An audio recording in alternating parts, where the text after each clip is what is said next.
Hi everybody, and thank you for joining me today. So we are now on the start of the second pass.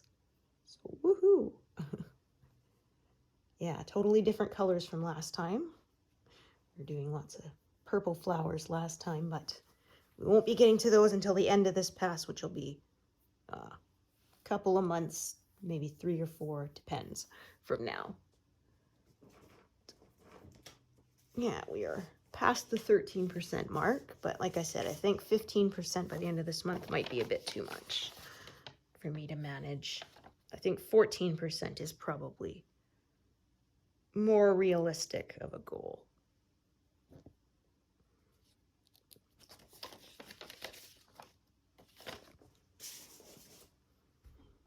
So I'll probably be taking a lot of new colors out of my tub and putting them in my working tray today because, yeah, I finished up the first pass and had to put a whole bunch of the purples and pinks and stuff away.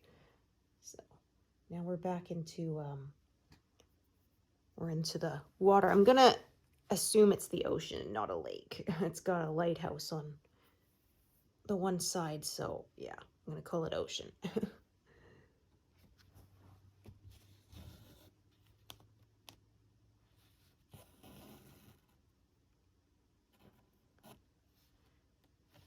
Stitching yesterday, trying to get to something that wasn't all white and beige because I don't think that would show very well on the camera. So yeah, I was trying to get to some blues here of the water.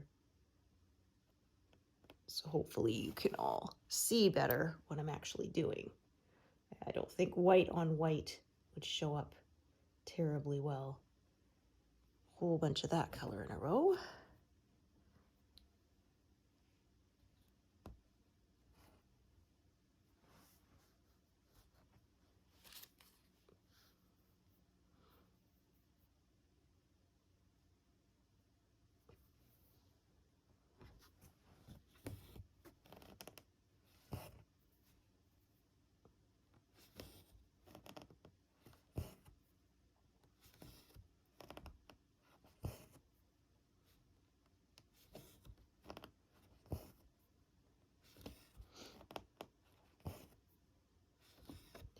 Yeah, air quality is still lousy, unfortunately. Yeah, but work on the job site for my husband and the kiddo is going well, so I should be able to come home on time, so yay. That's always good.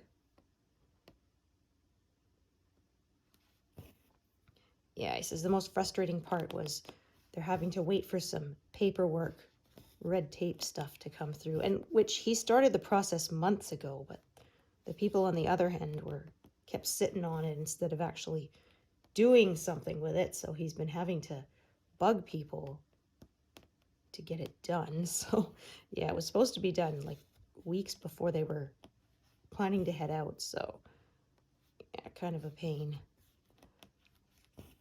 But thankfully it looks like it will be approved and all that and go through, so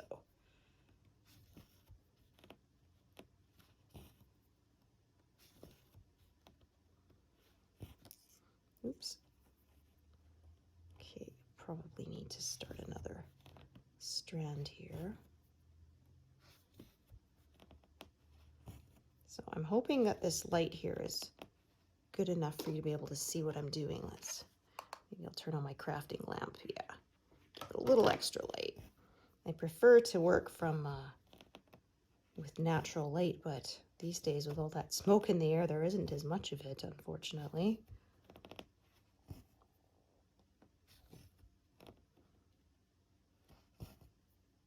Yeah, I was trying to craft downstairs for a while, but then my husband finished renovating the room and it's very dark in there. And so I went, yeah, that's not happening. So I moved my stitching spot upstairs in front of the big living room windows so I actually have enough light to see. Yeah. I tried having crafting lamp down there and stuff, but it wasn't enough light. Yeah. I was straining my eyes, so we don't want to do that, that's for sure.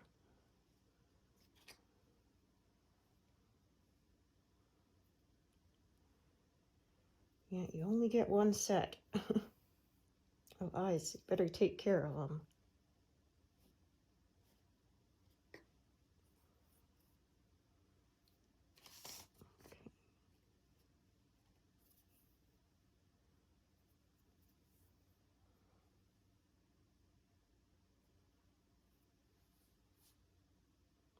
But yeah, we are past 40,000 completed. We're actually 41,000.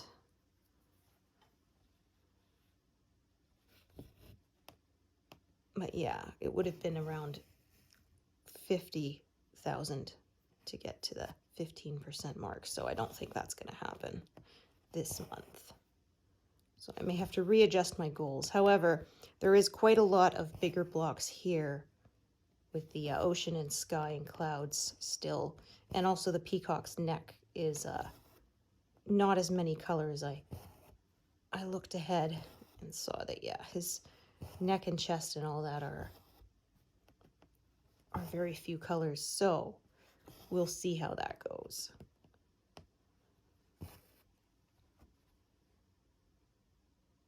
Yeah, there are a lot more bigger blocks of color on this pattern than I would have thought from looking at it just at the mock-up.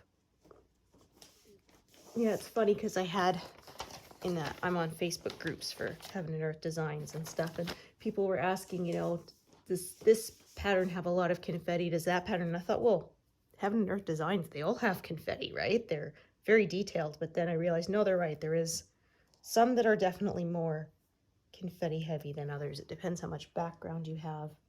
Yeah, even if you're not working a max color, which, yeah, I don't think I'm going to do. Like I said, my Firefly is 150 colors, and I'm finding that a bit daunting, so I think I'll stick with the 90 is just fine from now on. Around 90 is good.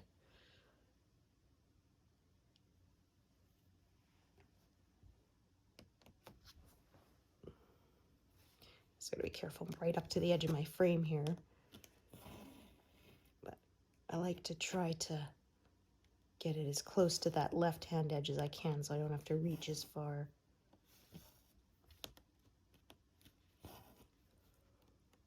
Ooh.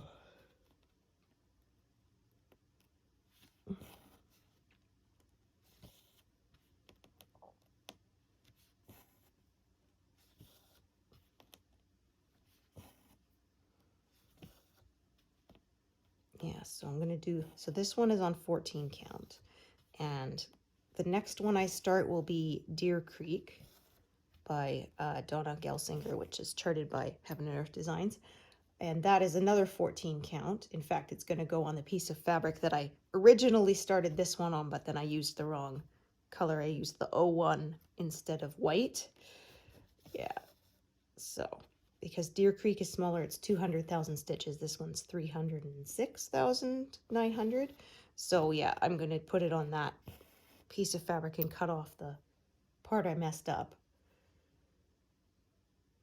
Because that way I don't have to unpick all of that and I don't waste all my fabric because I'm cheap. But anyway, after I do those two on 14 count, I may try some 16 count. I'm going to pick one of the Thomas Kincaid ones after this. I'm thinking I might do Twilight Cottage next. I'm not sure. Because I have that one by Thomas Kincaid and I have the Sunset on Lamplight Lane. But I'm not sure. So I'll pick one of those and I might get some 16 count and see how I like it. Because for one thing, if I buy the 16 count, it will come, it is the pre-gridded kind. The 14 count, the huge bolt I bought, has no grids on it, so I've had to sew them on all myself, which is, yeah, time consuming.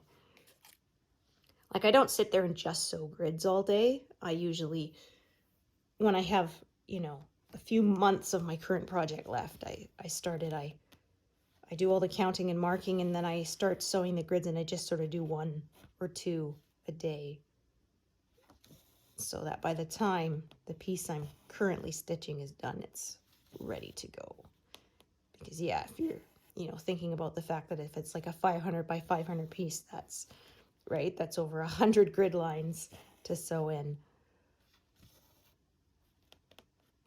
Yeah, if I do just the grids, it takes me about 2 to 3 days.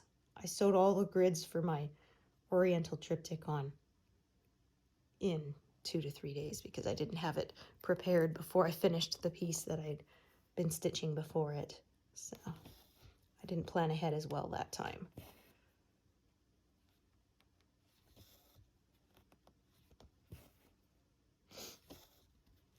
Yeah, there was a Heaven and Earth Design sale this month, but I resisted from buying any more. Last sale I bought a new one. I bought Garden Gate by Donna Gelsinger. I love her designs. They're so beautiful. And that one is a lot of confetti. I don't know if I'm actually going to get around to stitching it. Is getting to the point where I have, yeah, so many projects planned that it's starting to get to the point where it's accumulating beyond life expectancy. So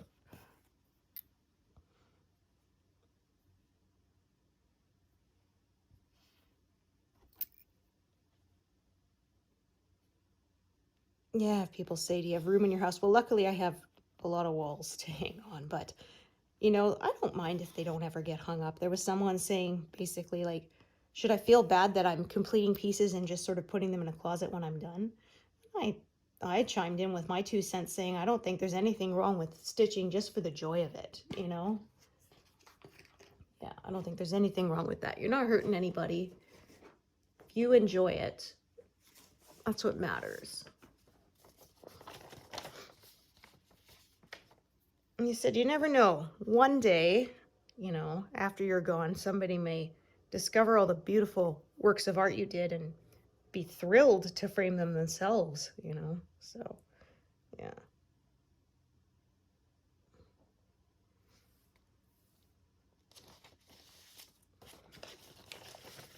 But at the moment, I haven't run out of space.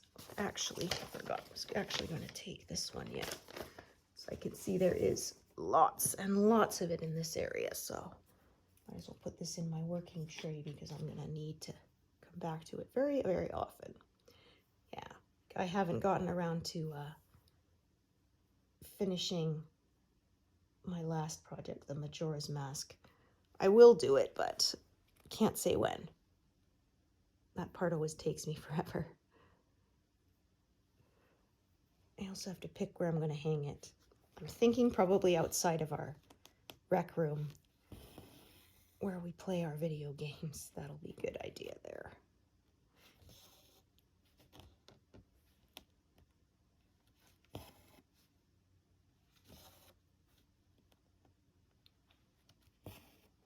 So yeah, lots of blues here.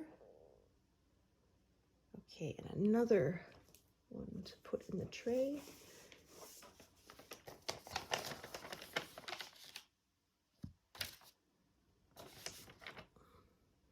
Oh yeah, look at that, almost 7,000 of this color still left in this pattern, so.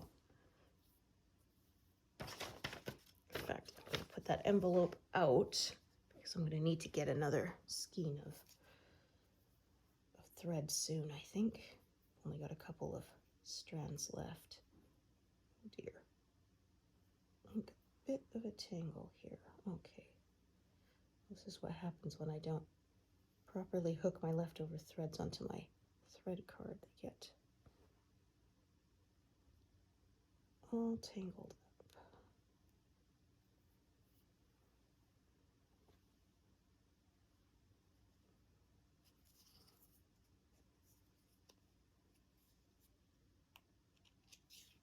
There we go. Yeah, so my tray was all purples and pinks last time. Now it's going to be all blues, plus a white and ecru.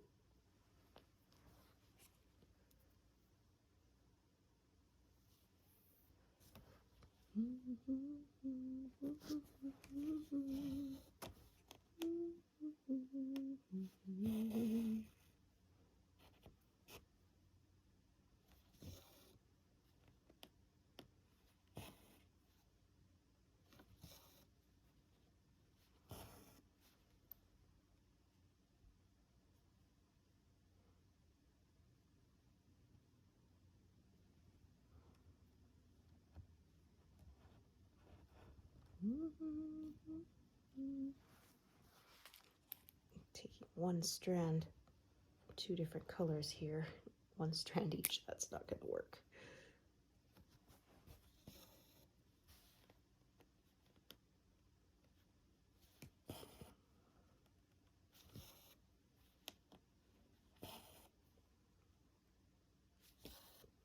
I may have put this almost a little too far over. My ruler is right underneath it here. Having to kind of make sure I point the needle sort of sideways and not straight up and down so I don't smack into it.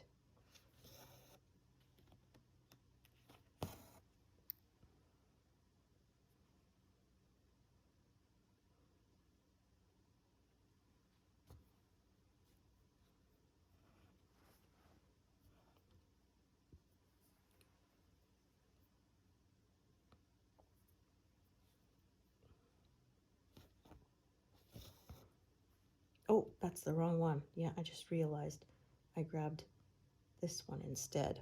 Yeah, because it's too far over. That's okay. I can still do it without closing anything in, so yeah, I've got to be careful when I have so many of the same not to do that. Okay, no problem. Now we're on track.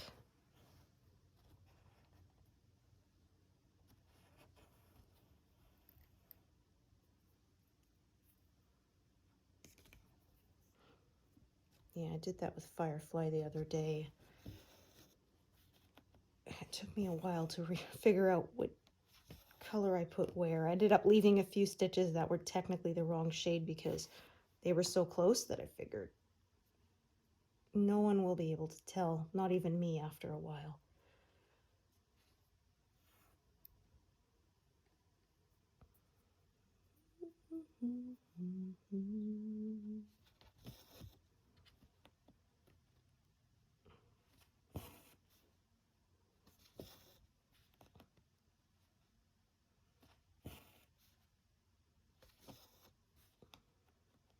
Okay, so I'm going to divide this color a bit because, yeah, I can see it's sort of branching off, so sometimes I do that.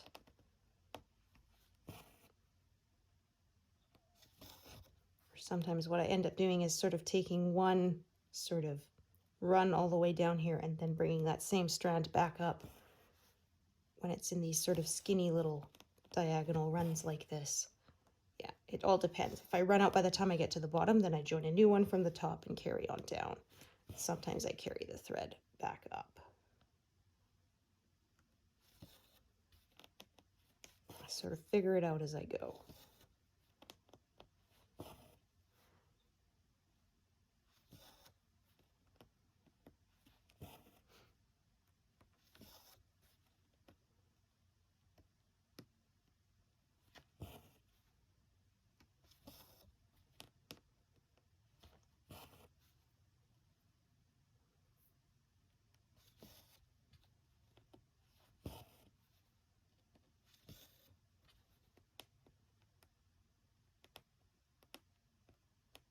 Goodness, there, trouble finding the spot there.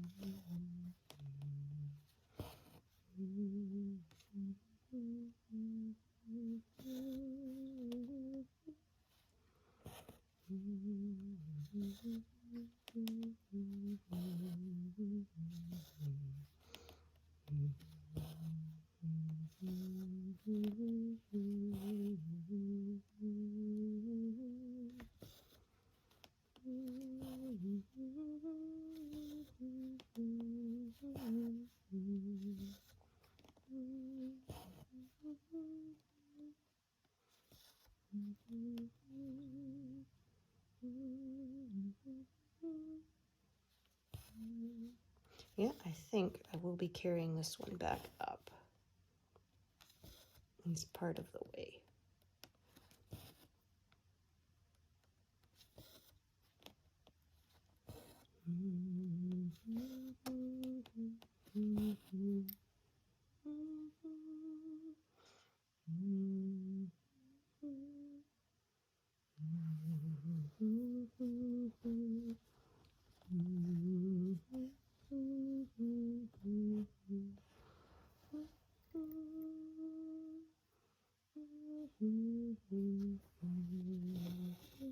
Oh, look at that, silly me.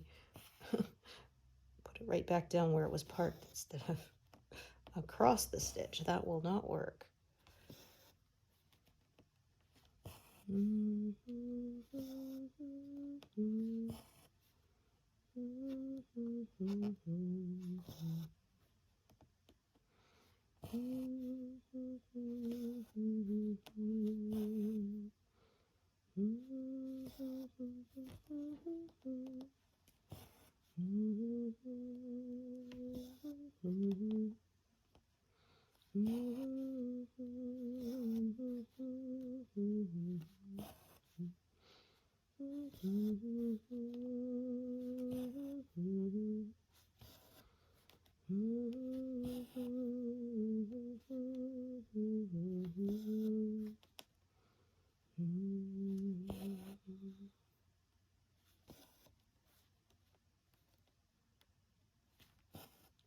So I'm going to cut off this pass at 140. So this is 130 here, so I'm going to cut it off here and continue on. And then after that, my passes will be 60. So yeah, there's 9 total. We've done 1. So 8 more to go. And the first 2 are 10 rows longer. So yeah, because if I did just passes of 60, I was left with 20 left, and I really didn't want to do 1 pass for just 2 big squares. That would be annoying. So yeah, I instead put those extra at the top for the top 2 passes. I find it's easier to put them at the top than at the bottom because it gets really thick at the top with the fabric there. Yeah, because I end up with less working area the further down I go because I have to be careful. Yeah, the fabric's in the way, and I want to make sure I'm not cutting anything that I'm not meaning to be cutting because it's right there where I'm working. So yeah, I have to be really careful to hold the completed fabric out of the way so that I don't accidentally snip something that I do not wish to. That would suck.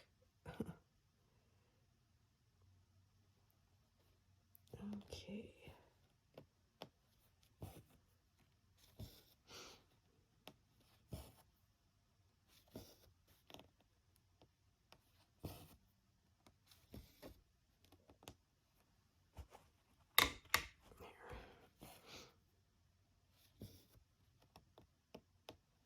Yeah, it was funny when I bought this stand.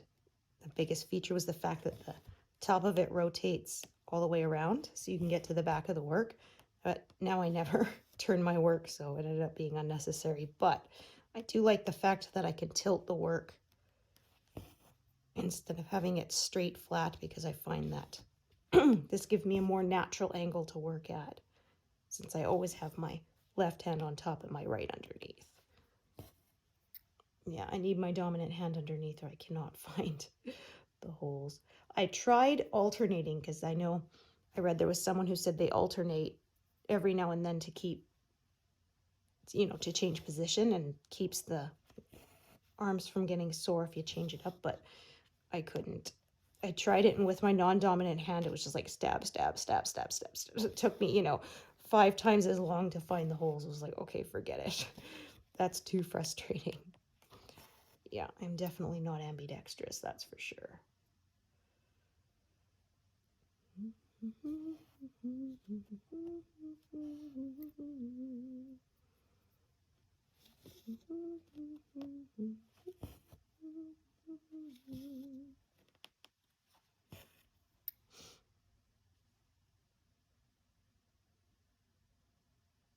Okay, I'm going to get just a small thread if I have one.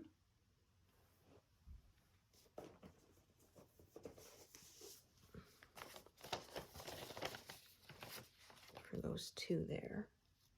Oh, perfect, I do.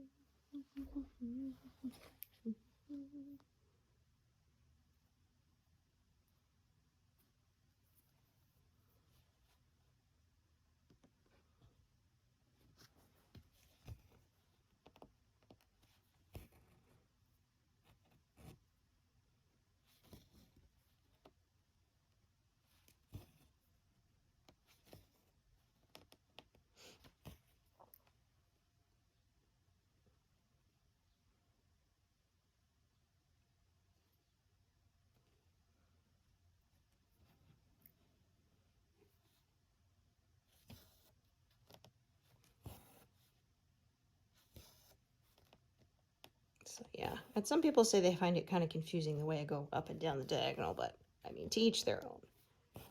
Yeah, I'm not offended if my way is not for you.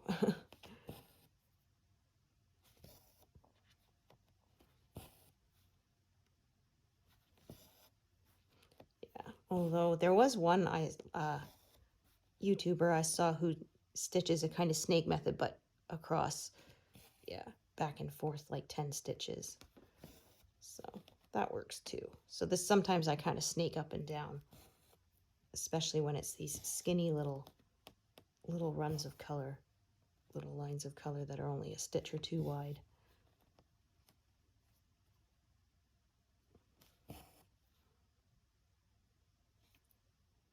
There, missed coloring one in there.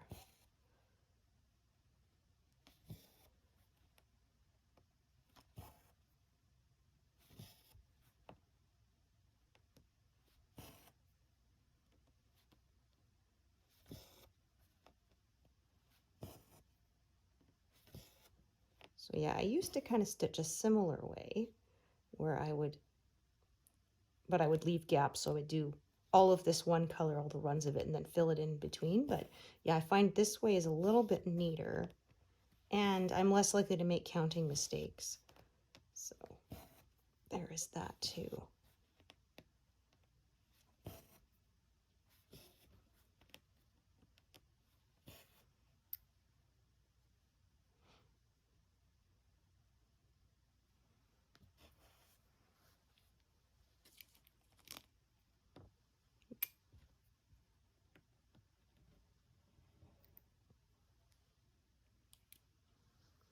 So I've got about a half a dozen needles here on one magnet. That is still generally manageable for me. Yeah, we'll see how much we get done because we started right about here. So with it being only a few colors here, I should hopefully make some good progress.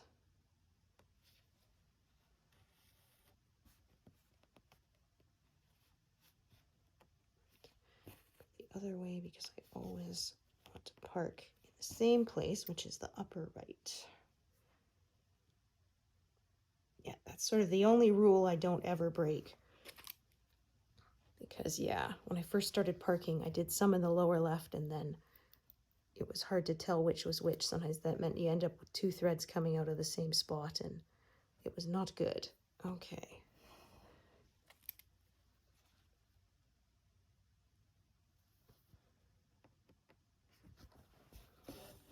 Yeah, I couldn't tell which was which. Then you'd pick up a parked thread and was this parked in the lower or in the upper? You could mark them on Pattern Keeper, but I did, yeah, I found that that really confused me. So I changed it so that I always park in the same place. Yeah, I would say it doesn't matter which corner you choose, just be consistent with it.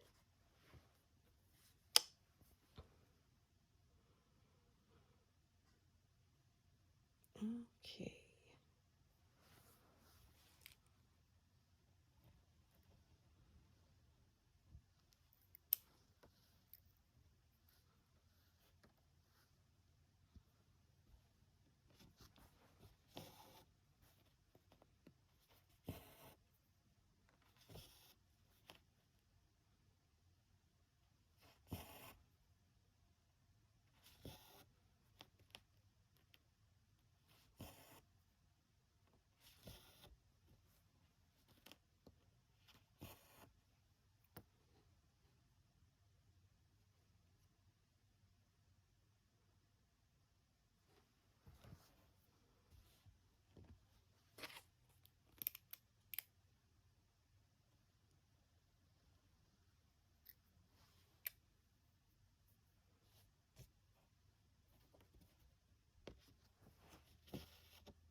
Yeah, in this pass, we're going to get just the very top of the lighthouse as well. Took a look.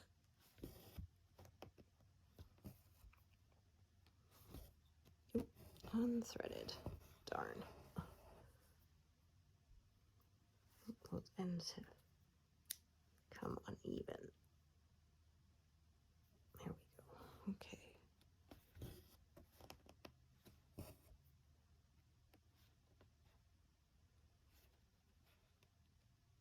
Just making sure it was going down the correct spot. Don't want a wonky stitch.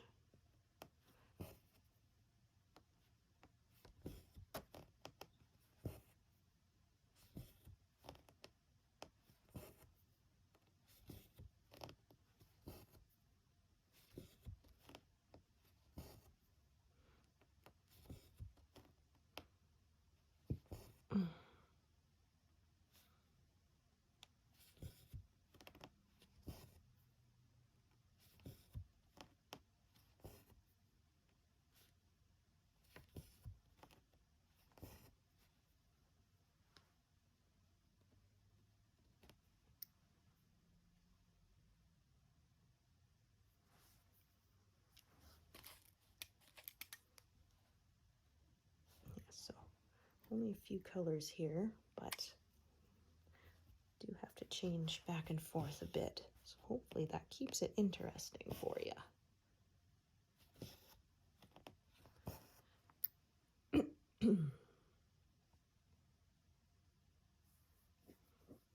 Yeah, it was funny. I was saying in previous ones how I ended up preferring ebooks to physical books. I actually finished a paper book last night. Yeah. I don't read many of those a year now. Maybe half a dozen. Yeah. And then the rest are all digital.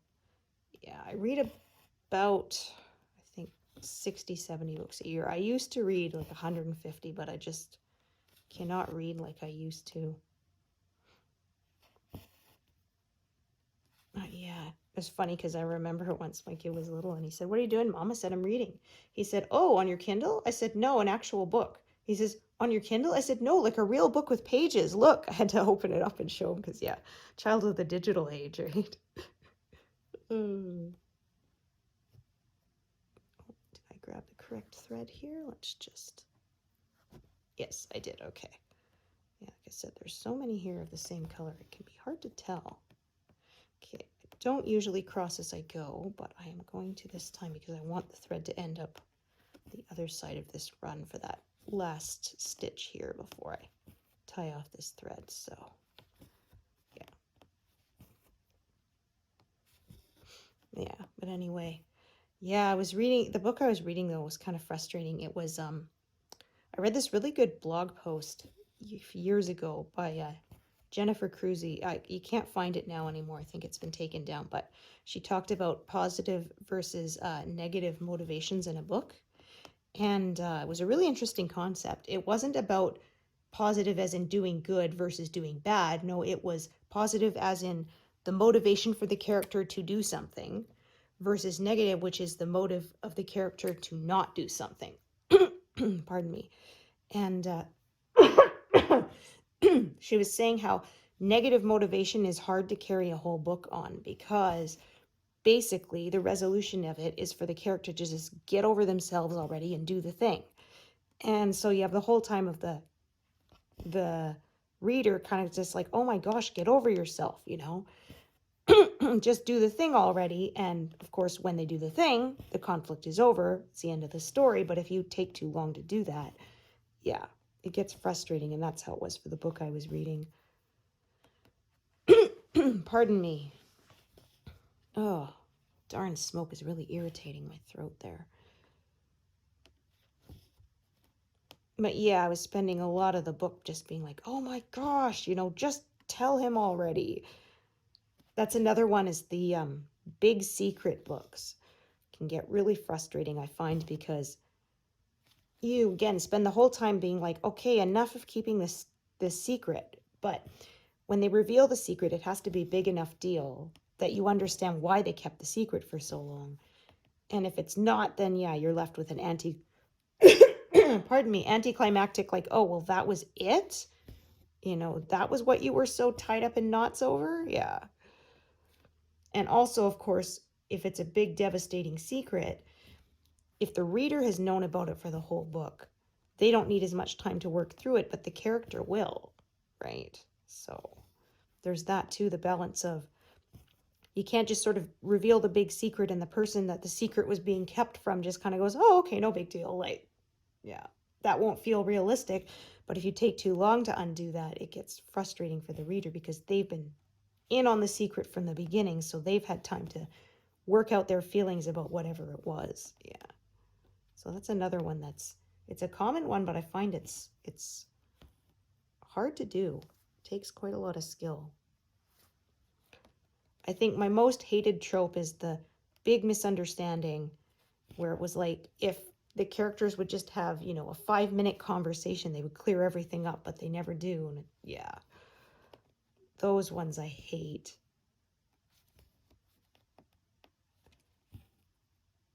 It works sometimes, but like I said, I think they have to find the balance between not telling it too soon and the conflict is over and not dragging it out too long and yeah, and frustrating the reader. Okay.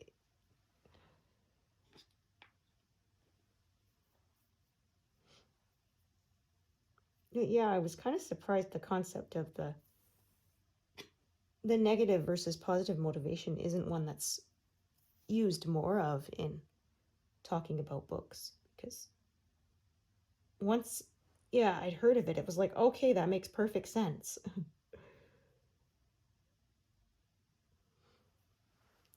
And yeah, like I said, the reader is more likely to get on board with the motivation of a character to do something, but there's obstacles in their way versus, yeah, them being too afraid to do something that they need to do, and the character and the reader is just like, oh, come on,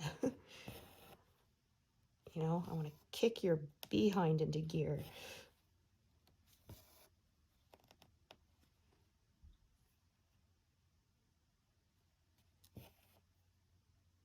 Actually, I'll do one more there.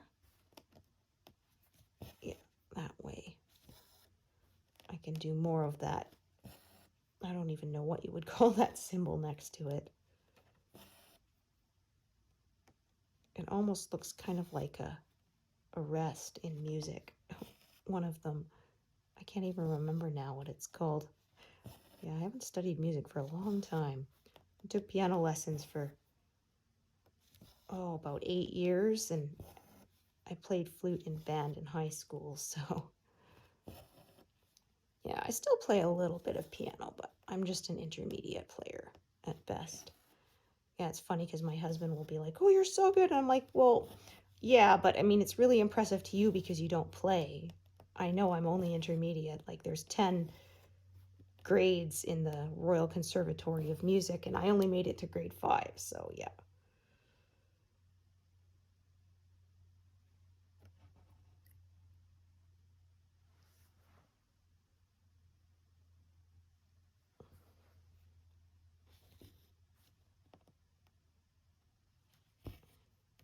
Yeah, and I'm not good at improvising like some musicians are. That is just not my thing. I took guitar lessons for, oh geez, a month maybe. But yeah, instead of following music, that's all our teacher wanted us to do was improvise, and I'm not good at that. So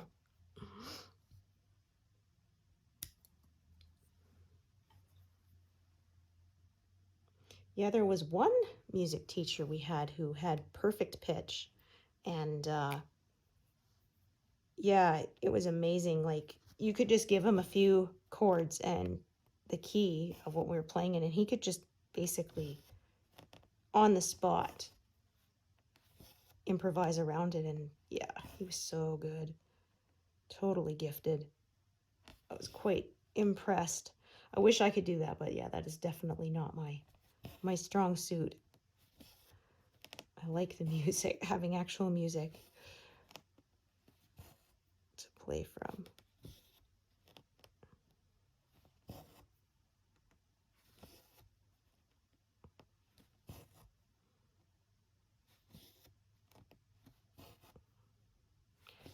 one benefit of learning piano first is you learn to read treble and bass clef, so then you can basically pick any instrument after that and you'll be able to read the music for it.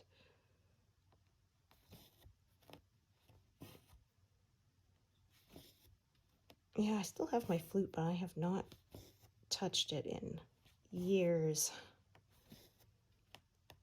I can't even remember the finger positions for most of the notes. I would have to start mostly from scratch.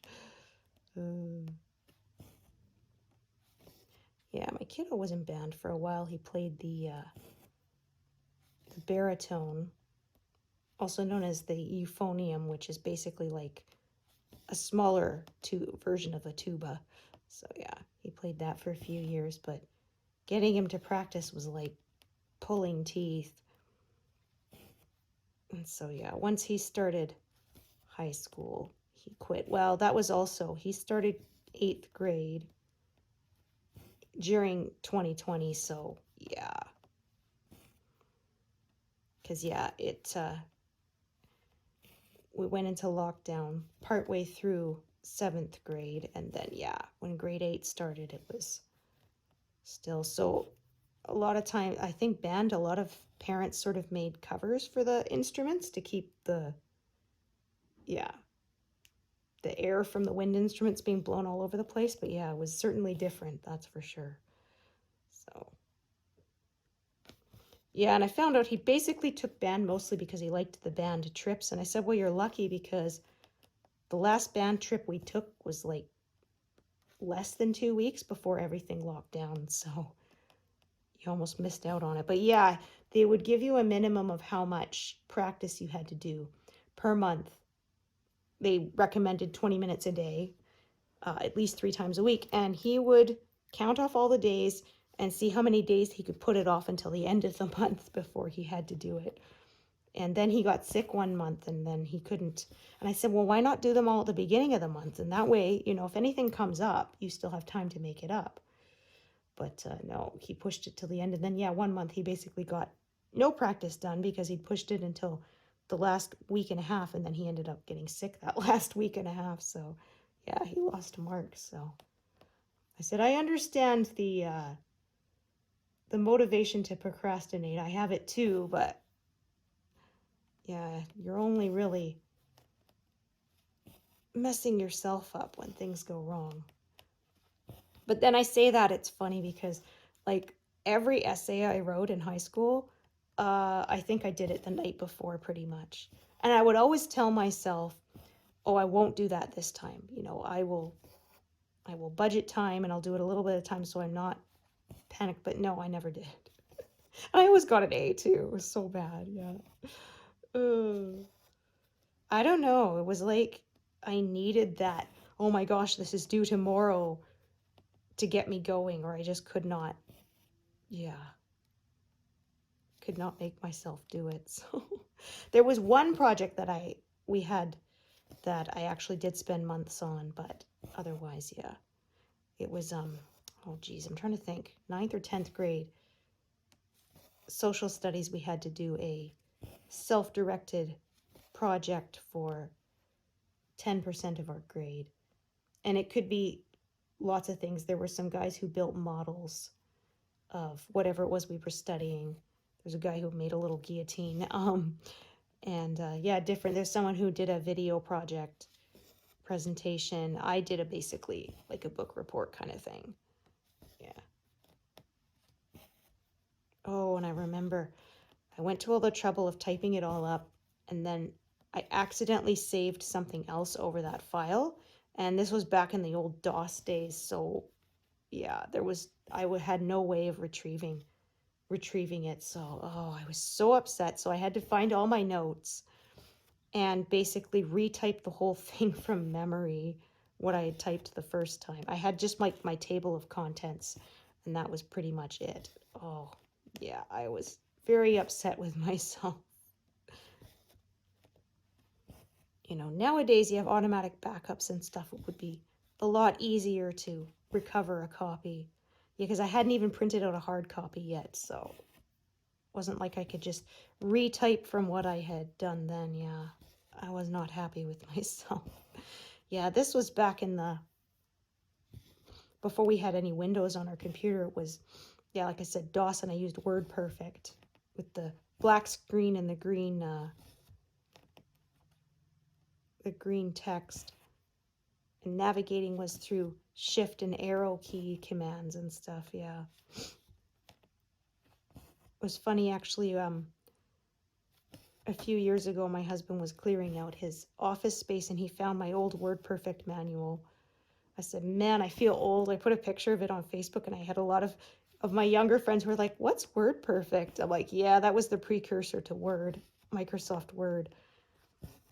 And then I had to learn a whole bunch of new keyboard shortcut commands because they weren't the same. Bold is, Control B, and on WordPerfect it was like F8 or something. I can't even remember. I remember my mom actually had this little strip that fit over the function keys on the computer, telling you what command did what was italics, what was underline, what was bold. Yeah, it was. Yeah, it was different, that's for sure.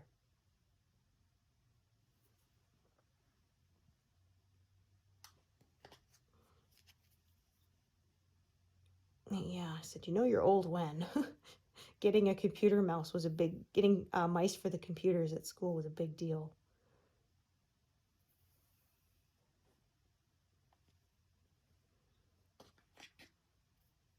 And for a while they taught us HTML codes to do stuff, yeah. I can't remember any of that anymore. It's been a long time.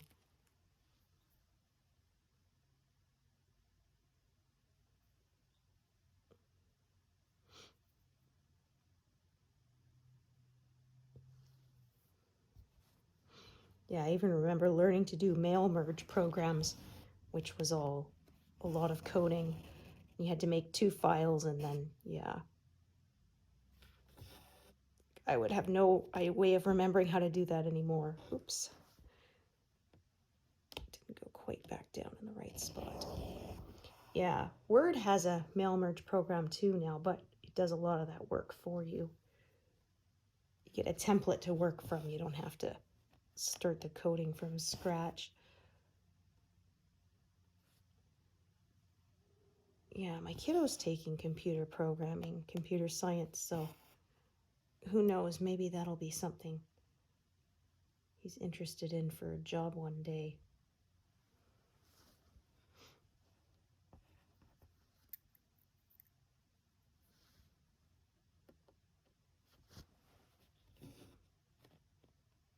He was a little frustrated at first till his dad had to explain to him, okay, it was, a simple program they were writing of character has to go through a vegetable patch and pick corn and not carrots or something like that.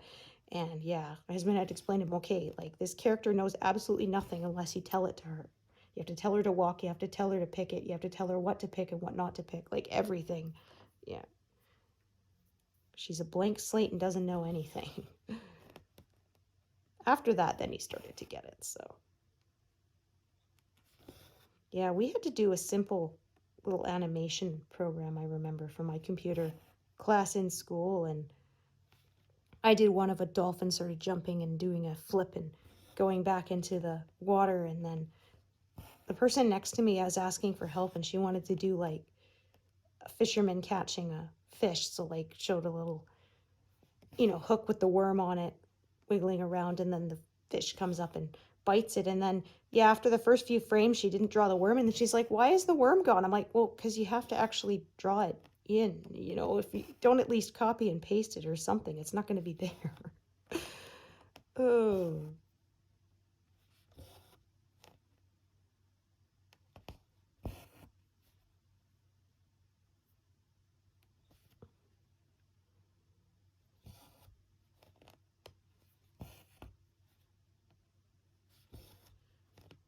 Yeah, doing that showed me that that is definitely not a job I want, working in computer animation. Yeah, it is a lot of work. Yeah, we had to do French class, we had to do video projects, and we did the stop-start animation with the Lego. Yeah, it was, it takes way longer than you think. It was really frustrating though, because the person I was working with, she kept moving the camera, and I'm like, no, the camera has to stay still and the character has to move. You keep following the character. Yeah, she didn't get that. So, yeah, our finished project didn't look so great, but, well, what you gonna do, right? We passed, so good enough. Yeah, and this was back before digital, so it was literally on film, so when you messed up, you had to rewind the tape to get to the right spot to start recording again. And you had to do another take. It's not like nowadays on your iPhones where you can do editing right, you know, on the phone. Okay, so I have 2 threads in close proximity here. So this one I'm going to carry along the bottom, I think. It's not very long. I'm going to sort of carry and do scattered stitches across here with that one. This one is the one that I'm going to carry up back up along the edges after I do the color that's in between. Okay, oops, back up to the top. Work on the next run.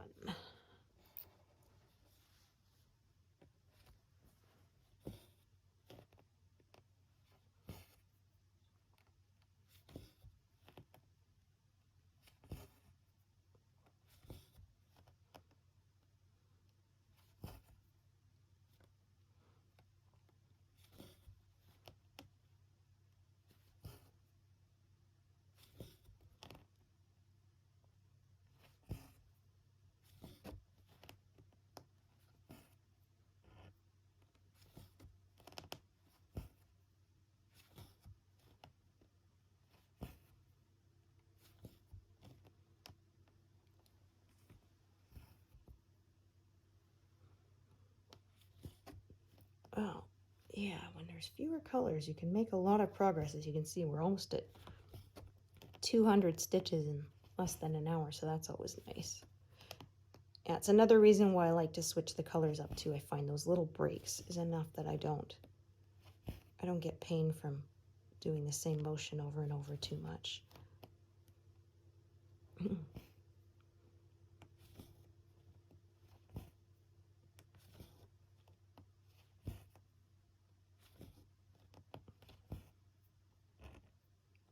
Okay, time to tie that one off.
Apart for a second. This stitch here looks a little messy.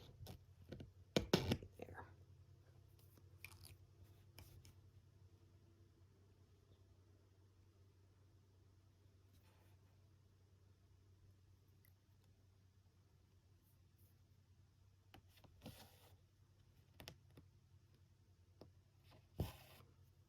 Yeah, Yeah, so this is the skyline, and then there's water, and then I think this is the shore coming up here.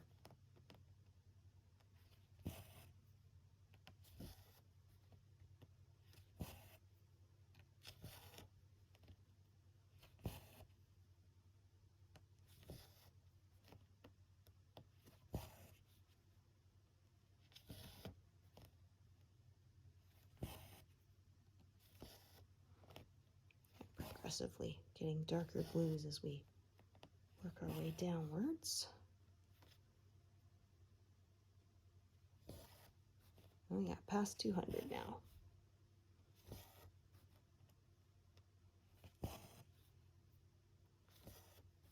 So maybe we'll reach 13.5%.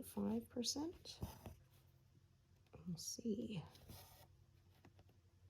But yeah, I'm thinking maybe 14% is a more reasonable goal for this month instead of 15.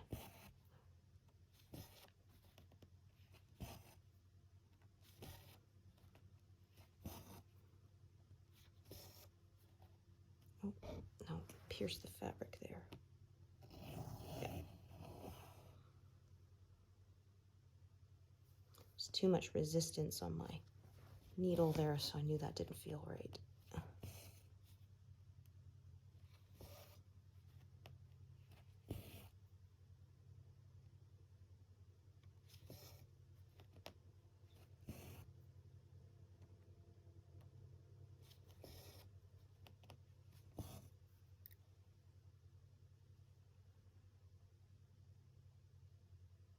Okay, pick up this one.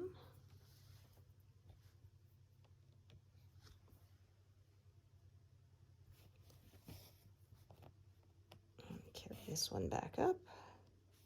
So yeah, kind of sneaks back and forth, up and down like this, in a diagonal direction when the colors are like this.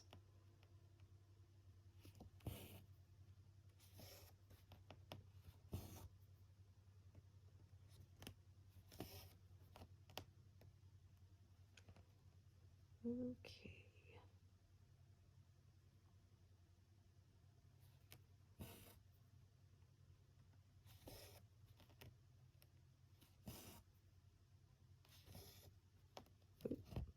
That's no good. There we go.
So yeah, that'll be my cutoff point right about here. I'll have to fill in more coming from the top before I go any further outwards to the right. Oops. Yeah, that was a short piece, so didn't stay.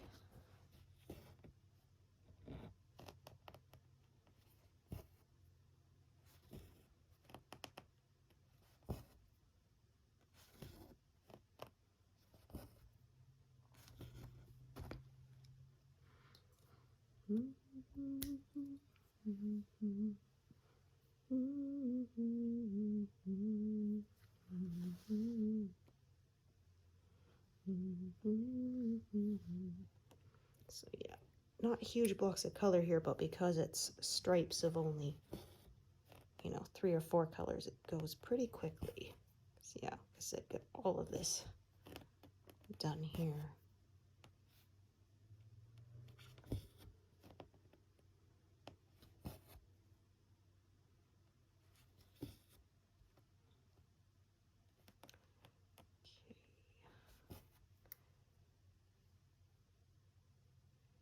See what we've got here. Let's do the one here at the top.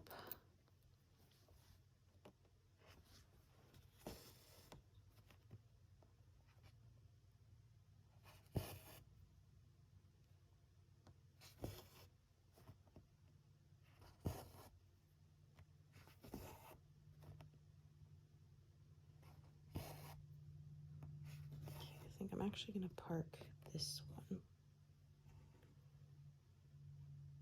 Oh, what am I looking at here? I think I might have grabbed the wrong thread here. Oh, I did too. Silly me. Yeah, I grabbed up here. Aye. I tell you, that's what I get for not paying attention. Okay. So let's see, what did I do? 1, 2, 3, 4, 5. Okay, so I did that one.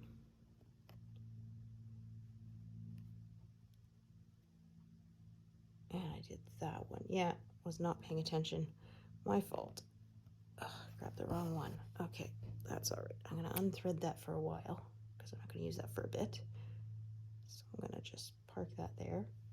Yeah, did you notice that I was messing up? I meant to grab this one and I went too far up. Yeah, that's what I was doing. Okay, no problem. However, I didn't do any stitches where there shouldn't be any of that color, so we're all good. Yeah, it's when I went to park lower down, I realized, wait, something didn't match with my grid lines there. That's what I get when I don't pay attention enough to them. Okay, so actually what I'm going to do is I'm going to park that over here now. And that'll go down and back up again, as per my usual. Okay, so we have one, let's see. Let's go all the way back down to the bottom of this diagonal bit here.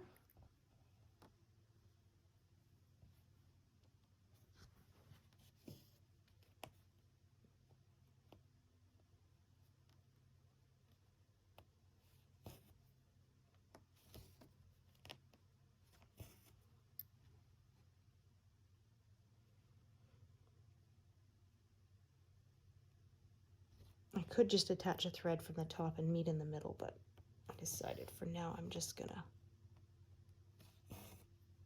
use the ones I have and not attach more at the moment. So this one and this one.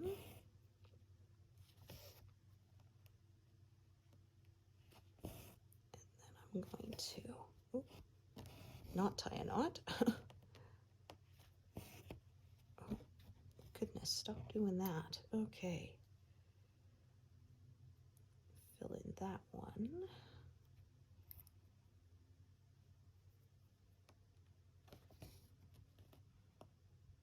I think this will be enough for 4 right here. So I'm going to unthread it because it's short.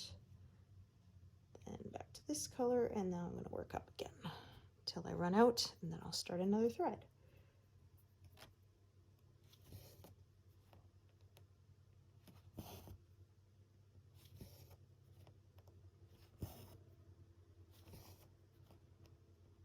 Sounds like they're doing some road work out there.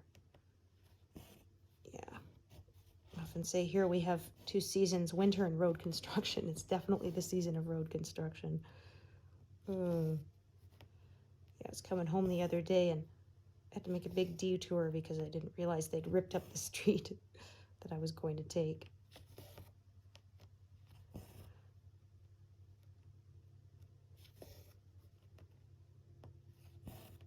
Yeah, we had one summer. They tore up our street and repaved it like 3 times because what I think happened was they tore it up to fix something about the street, and when they did that, it messed up the pipes underneath, so then they ended up having to tear it up again to access the pipes underneath to fix that. And then yeah, oh, my son was about 4, so yeah, he was quite happy. He parked himself in front of the window and watched them work for like 2 weeks. Sometimes as they were going past on the machinery, they'd wave at him through the window, which of course just made his day. Yeah.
I think probably run out of this thread right when we get to the top.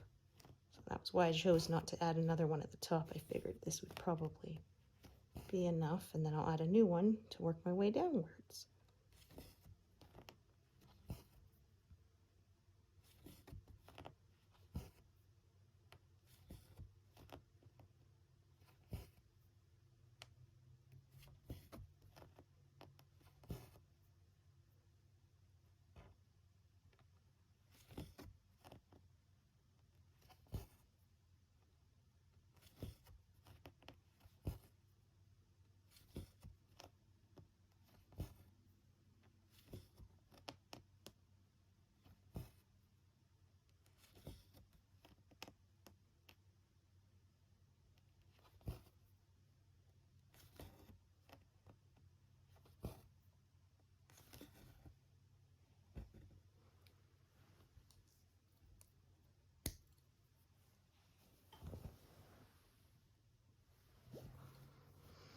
So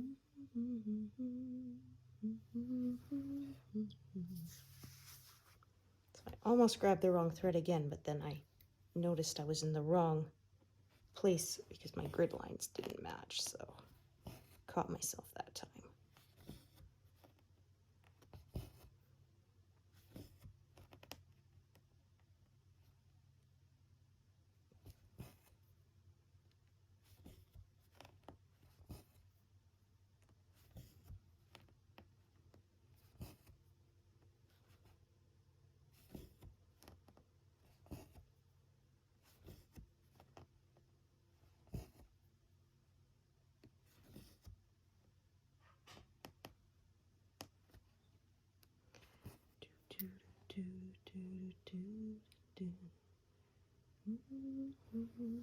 Yeah, so like I said, I'm going to cut it off there, so I'm just going to check if there's anything threaded here.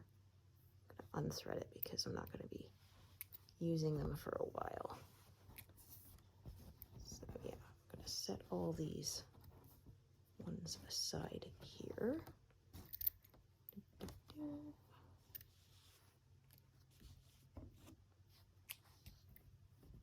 Get them out of my way.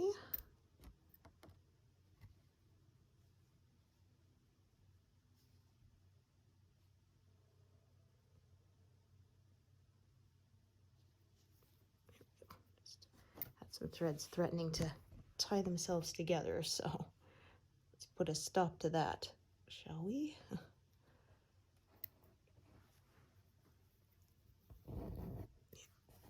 There we go.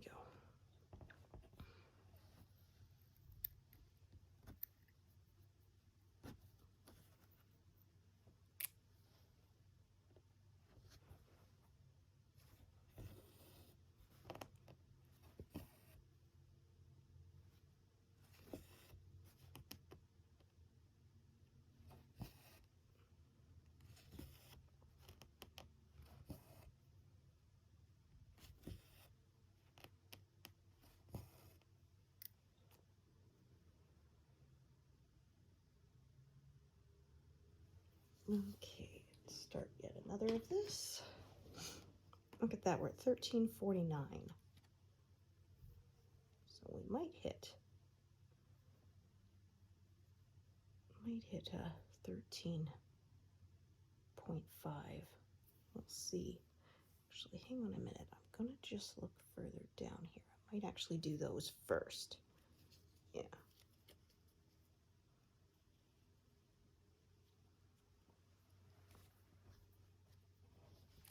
Yeah, because I think I can tie this thread off now. Oh my. That got really uneven.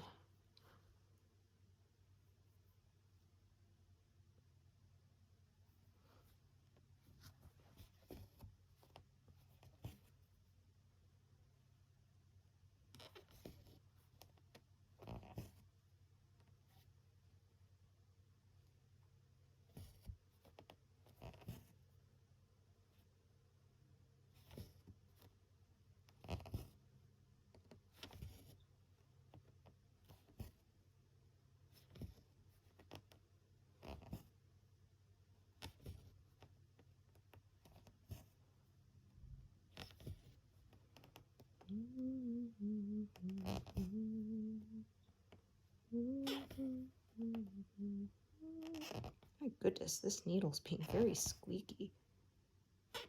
Maybe it's time to set that one aside. It might be done. Might be getting tarnished and worn. Doesn't usually squeak that bad. Okay. So let's see. What shall I do? Guess it doesn't really matter. I'm going to end up with multiple threads of this color, I should think. So what I'm going to actually do is I'm going to take one, work my way down there. There's so many of this color here that it's okay because multiple threads will get used anyway.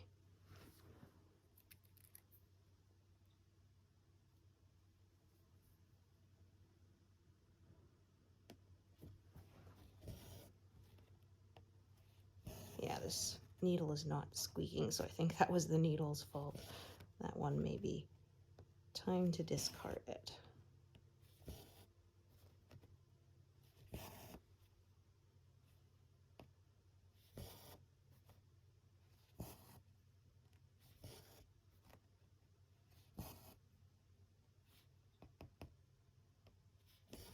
So we'll have one down here, and I'll start another thread at the top for this color.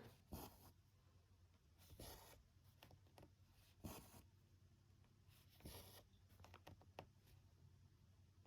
can actually do a bit of this too without closing anything in.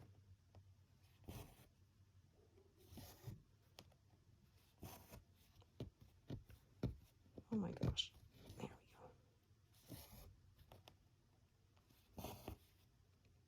Man, we're closing in on 300, not bad at all.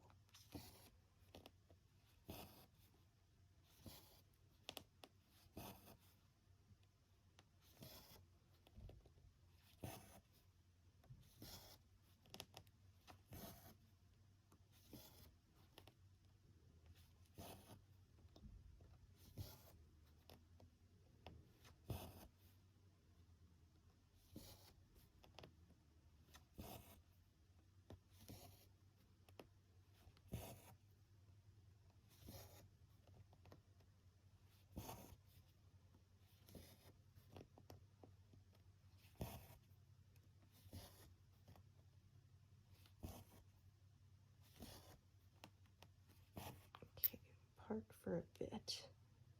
Go back to the top. Start my new strand. So shall we stitch to 13.5? Because we're so close. Yeah, we're at 13.49. Will we hit that before we hit 300 stitches or the other way around? We'll see. I think this might be the most stitches I've done during a session.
Oh dear.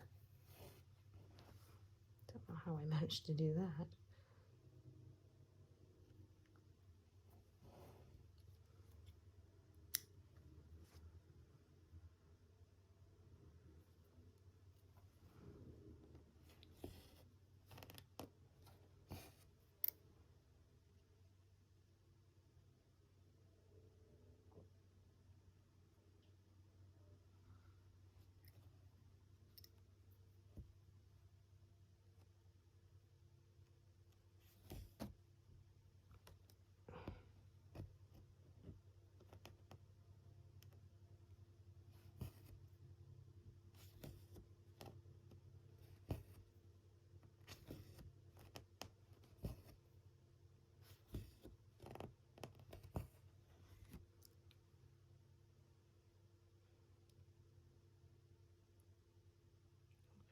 Actually start a new one there, that color.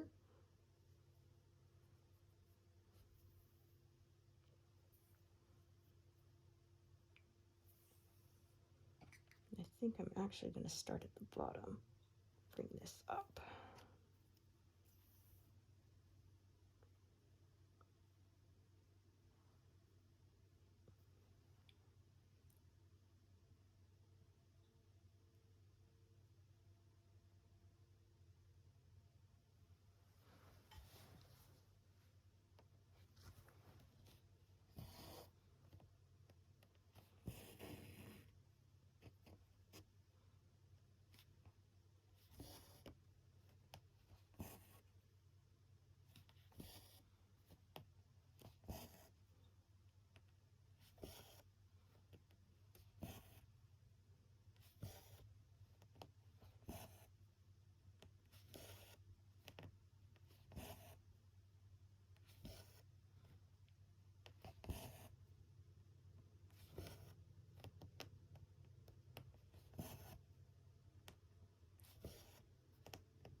Yeah, so one reason I like stitching like this is there is no empty spaces left. So all of that is completely filled in with no missing stitches.